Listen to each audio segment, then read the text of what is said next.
पीले दांत वाली बहू। रंजना कभी ब्रश नहीं करती थी। उसे कितनी बार उसके माँ बाप ने डांटा, लेकिन उसका कोई असर उस पर होता ही नहीं था, जिस कारण से उसके दांत पीले पीले हो जाते हैं। शादी के बाद। अरे बहू, वैसे तो तुझ में कोई कमी नहीं है, पर तेरे दांत इतने पीले कैसे हैं बेटा? कैसे मतलब? कोई सर्जरी थोड़ी ना कराई है। वो तो क्या नाम, मैं ब्रश नहीं करती थी तो पीले हो गए।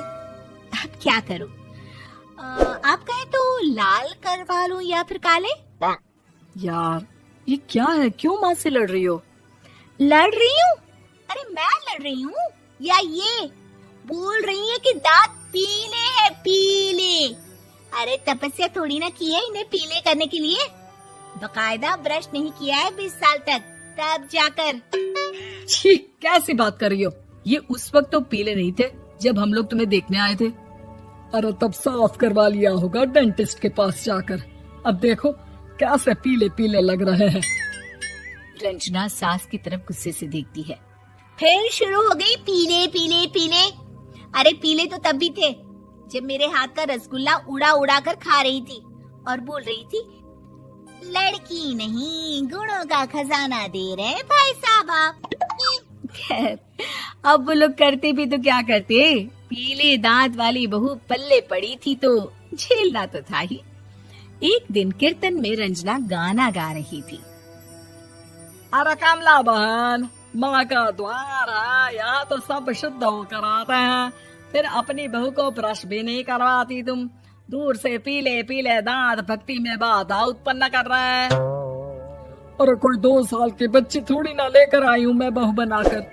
अच्छी खासी लड़की है, अरे कैसे करवाऊं ब्रश? ये तो उसे खुद करना चाहिए ना। अब माँ बाप तो इसके जैसे तैसे निपटा दिए, ये नहीं सोचा कि सास कैसे संभालेगी। सास बहू को लेकर घर आ जाती है, लेकिन सोच लेती है कि अब इसे लेकर कहीं नहीं जाएगी। अगले रोज बहू कहती है, अरे क्या हो गया, मंदिर नहीं जाना क्या? कीर्तन का वक्त हो रहा है। मेरी मधुर वाणी से कान्हा जी जागते हैं और सोते हैं। आप तो जानती है ना उनकी भक्ति में कितना मन लगता है मेरा।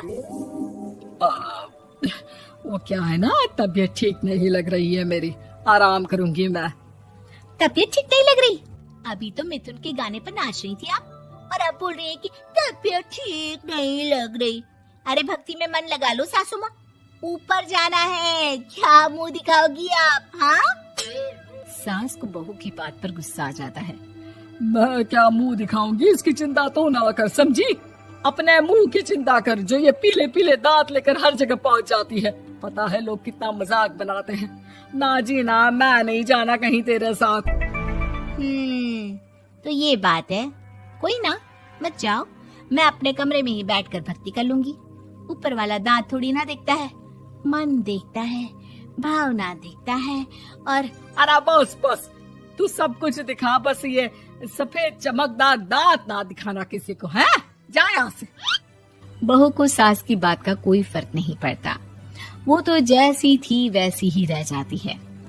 सुबह नहाकर किचन में खाना बनाना, फिर खाना खाना, कीर्तन भजन करना और सो जाना। एक दिन, माँ जी मैं सहेली के घर जा रही हूँ, शाम को लेट आऊंगी।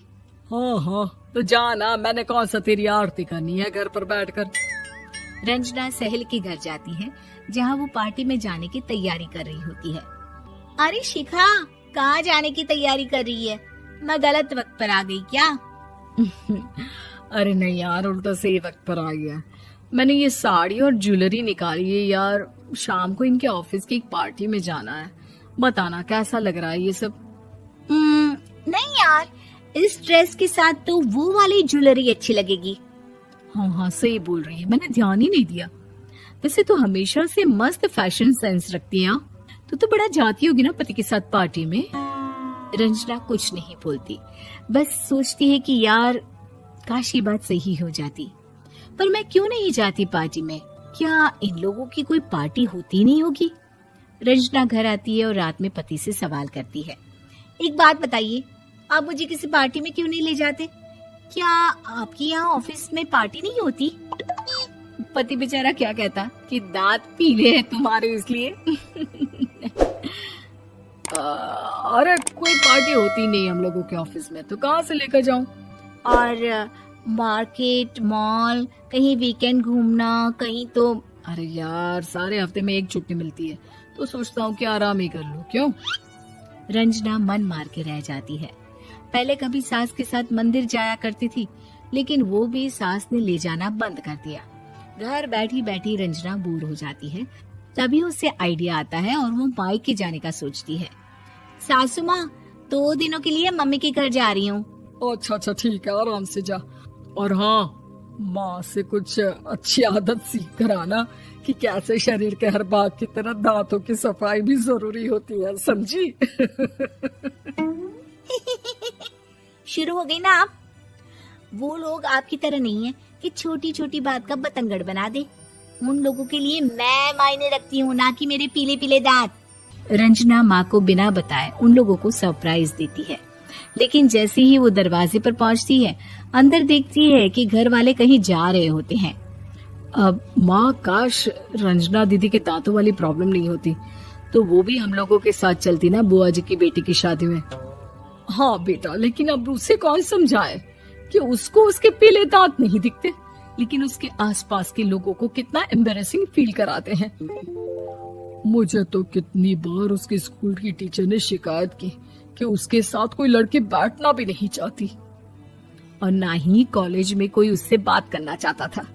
लेकिन पता नहीं क्यों उसे ये बात समझ में ही नहीं आती। कोई कमी नहीं है उस लड़की में, बस यही कि दांत पीले हैं।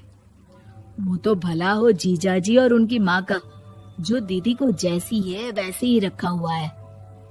रंजना को अपने घर वालों की बात सुनकर बहुत दुख होता है।